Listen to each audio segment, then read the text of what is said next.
Let's talk about some day one RNC highlights. As I mentioned in a last second update yesterday, Trump officially selected JD Vance as his running mate, with many quick to note that the 39-year-old first-term senator from Ohio used to be very critical of Trump, calling himself a never Trumper, even saying that Trump could be America's Hitler. Though of course, in recent years, he has drastically changed his tune, becoming one of Trump's biggest supporters, something that some say show he is an empty vessel willing to do anything and declare fealty to anyone in the pursuit of power, whereas others say, no, this exemplifies the never Trumper who flipped. Right, the narrative that the public was lied to about Trump, and so he saw the light, which going into the election could be a talking point and appeal for a certain subsect of voters. But I mean, as far as reactions to Vance, we saw different ones. Right, there were a bunch of big names cheering this on: Marco Rubio, Doug Burgum, former presidential candidate Ramaswamy, Elon Musk. Though at the same time, there was also a solid number of Republicans who were more apprehensive, with many arguing that Vance might not really help Trump that much in the election. Right, some noting that Vance has only been in Congress for less than 2 years, saying he's inexperienced, and with that, also arguing that he's not well known among the party. Right, in that take, including some major players in key states like the Michigan GOP chairman and Georgia Governor Brian Kemp. He also really doesn't seem to be known among voters as well. But for example, a CNN poll from just last month showing that only 13% of registered voters had a favorable opinion of Vance, 20% had an unfavorable one,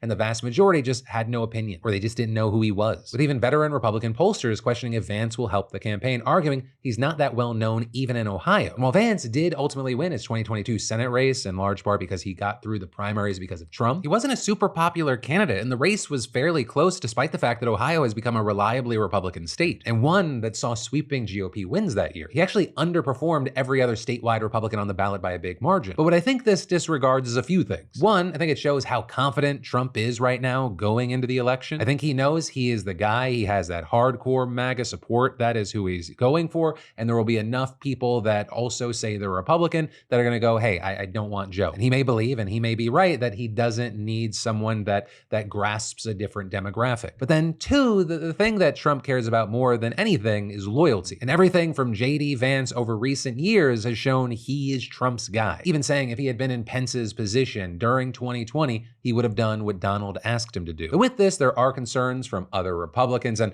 hopes from most Democrats that Vance will alienate certain GOP voters. Also, you had Trump making his first public appearance since the assassination attempt, coming out with a bandage over his ear to huge cheers. Also, another part of the day that got a lot of attention was a speech delivered by Amber Rose. Right, and like I mentioned with JD Vance, Amber hit on that like never Trumper that flipped, talking about the first person she knew that supported Donald Trump was her father and she couldn't believe it. But then with that, saying she changed her mind. I'm no politician and I don't want to be, but I do care about the truth. And the truth is that the media has lied to us about Donald Trump. I know this because for a long time I believed those lies. And I believed the left-wing propaganda that Donald Trump was a racist. I realized Donald Trump and his supporters don't care if you're black, white, gay, or straight. It's all love. And that's when it hit me. These are my people. This is where I belong. So I will say that that sentiment was not universal, let's say, and the love by many not fully reciprocated, with people highlighting many Trump supporters taking aim at Amber Rose online with some absolutely vile, sexist comments, with the likes of one of the biggest right-wing voices out there, Matt Walsh, writing, "The RNC gives a primetime speaking slot to a pro-abortion feminist and self-proclaimed slut with a face tattoo whose only claim to fame is having sex with rappers. Truly an embarrassment. Not a single voter will be mobilized by this person." Also, on that note, unfortunately, there was no shortage of super racist takes about JD Vance's wife. We also saw some pretty hateful speeches targeting trans folks. But hey, at the same time, there's been a lot of talk in recent days about unity, folks on the left, folks on the right coming together, and we kind of saw that with a crowd of Republicans doing what I think a lot of Democrats would do, booing Mitch McConnell very loudly, though likely they did so for different reasons. Though there was also a notable closing speech from Teamsters President Sean O'Brien, which, I mean, just the fact that he talked was super historic because it marked the first time that the union's leader had ever spoken at the RNC. Though there, O'Brien hit on economic themes prominent throughout the first day of the convention, and also he delivered a fiery speech condemning both parties for failing to do enough for working people. There are some in the party who stand in active opposition to labor unions. This too must change.